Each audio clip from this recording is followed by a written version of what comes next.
Hello friends, welcome back to my YouTube channel. आज की video है क्लास 12th इकोनॉमिक्स की चैप्टर 4। इससे पहले वाली वीडियोस में हमने चैप्टर नंबर 3 समझा था। आज हम न्यू चैप्टर शुरू करेंगे। चैप्टर का नाम है पूर्ण प्रतिस्पर्धा की स्थिति में फर्म का सिद्धांत। ये है पार्ट 1। ये चैप्टर 5 मार्क्स का है। देखिए, अगर हम छोटे छोटे नंबर्स वाले चैप्टर भी करें, क्योंकि ये इजी होते हैं, इनमें ज़्यादा बोझ नहीं होता है। इसमें टोटल मिला के 3 से 4 टॉपिक है। अगर वो हम कंप्लीट कर लेते हैं तो ये चैप्टर हमारा पूरा कंप्लीट हो जाएगा। ईजीएस्ट है, टफ नहीं है, लेकिन हाँ, इसको थोड़ा सा माइंड लगाकर अगर आप समझेंगे तो ये बहुत आसान है। तो आज है हमारा सबसे पहला टॉपिक पूर्ति का अर्थ। इससे पहले हमने समझा था मांग। मांग क्या होती है? जो उपभोक्ता होता है यानी ग्राहक होता है, वो उस वस्तु को अपनी उपयोगिता की पूर्ति के लिए जो खरीदता है उसे हम क्या कहते हैं? मांग कहते हैं। अब पूर्ति क्या होती है? तो पूर्ति का संबंध होता है विक्रेता से यानी बेचने वाले से। मांग का संबंध होता था खरीदने वाले से, और पूर्ति का संबंध होता है बेचने वाले से यानी विक्रेता से। तो वस्तु की, किसी भी वस्तु की वो मात्रा, वो क्वांटिटी जो विक्रेता एक निश्चित समय पर एक निश्चित कीमत पर बेचने हेतु तैयार है। मतलब विक्रेता जो, ग्राहक ने वस्तु की मांग करी, अब विक्रेता क्या होगा? वो उतनी वस्तु अपनी दुकान में लेकर आएगा, है ना, एट ए टाइम, और उस एक कीमत फिक्स करेगा। वो उस पर उसे बेचना चाहता है, उसे हम क्या कहते हैं? पूर्ति। तो पूर्ति की एक आपको सिंपल सी डेफिनेशन लिखना है। पूर्ति का संबंध वस्तु की उस मात्रा से है जिसमें विक्रेता एक निश्चित समय और एक निश्चित कीमत पर बेचने हेतु तैयार है। इसे पूर्ति कहते हैं। ये हो गया पूर्ति। अब नेक्स्ट हमारा टॉपिक होगा पूर्ति के प्रकार। इसमें 5 तरह की पूर्ति है हमारे सिलेबस में। एक है बाजार पूर्ति, एक है अल्पकालीन पूर्ति, दीर्घकालीन पूर्ति, संयुक्त पूर्ति और सामूहिक पूर्ति।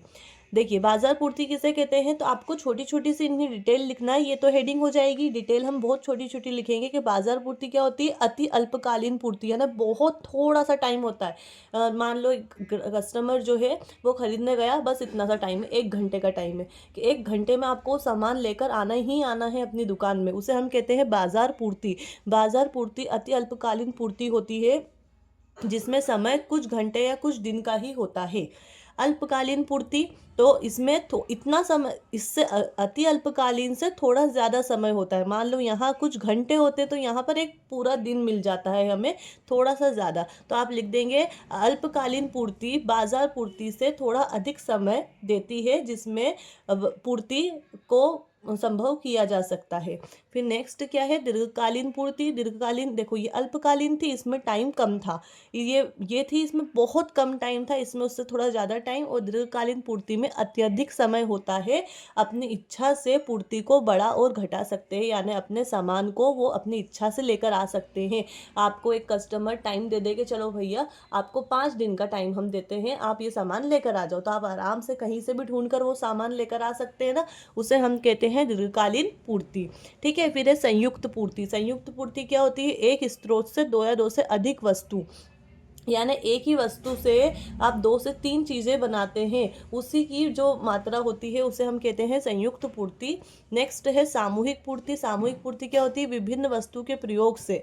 मान लेते हैं कि अगर आपको शक्ति यानी कि आपको बिजली की आपूर्ति करना, तो आपको क्या क्या चाहिए? बिजली बनाने के लिए हमें चाहिए पानी, सूर्य, वायु, ये सब की मांग होती है।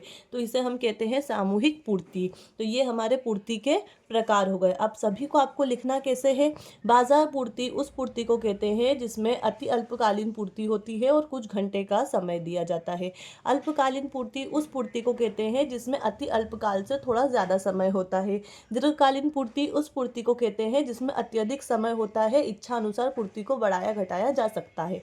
संयुक्त पूर्ति उस पूर्ति को कहते हैं जिसमें एक स्रोत से 2 या 2 से अधिक वस्तु की मांग की जाती है। और सामूहिक पूर्ति उस पूर्ति को कहते हैं जिसमें विभिन्न वस्तुओं के प्रयोग होते हैं, जैसे शक्ति के लिए बिजली, पानी, सूर्य, वायु आदि का प्रयोग किया जाता है। तो ये हमारा सेकंड टॉपिक कंप्लीट होता है। नेक्स्ट एक छोटा सा कभी कभी क्वेश्चन आ जाता है कि पूर्ति वक्र किसे कहते हैं। तो अभी हमने पूर्ति का अर्थ समझा था कि वस्तु की वह मात्रा जिसे विक्रेता एक निश्चित समय पर एक निश्चित कीमत पर बेचने हेतु तैयार है। बस उसी को हम जब पूर्ति वक्र किसे और पूर्ति तालिका, ये दो और टॉपिक है। तो पूर्ति तालिका किसे कहते हैं? विभिन्न कीमत तथा उस पर वस्तु की मात्रा को किसमें व्यक्त करते हैं? एक तालिका बनाकर, यानी इस तरह की एक तालिका बनाकर उसमें जो व्यक्त किया जाता है उसे हम कहते हैं पूर्ति तालिका। लिखेंगे कैसे?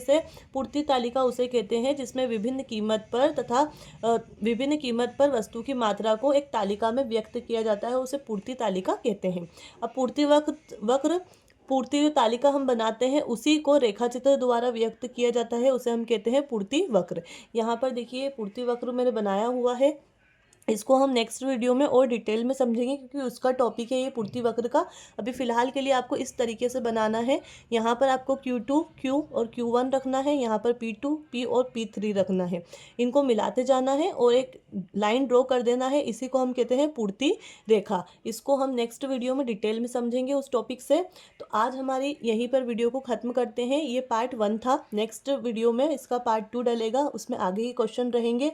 अगर आपको कुछ समझ में नहीं आया है तो आप कमेंट करिए।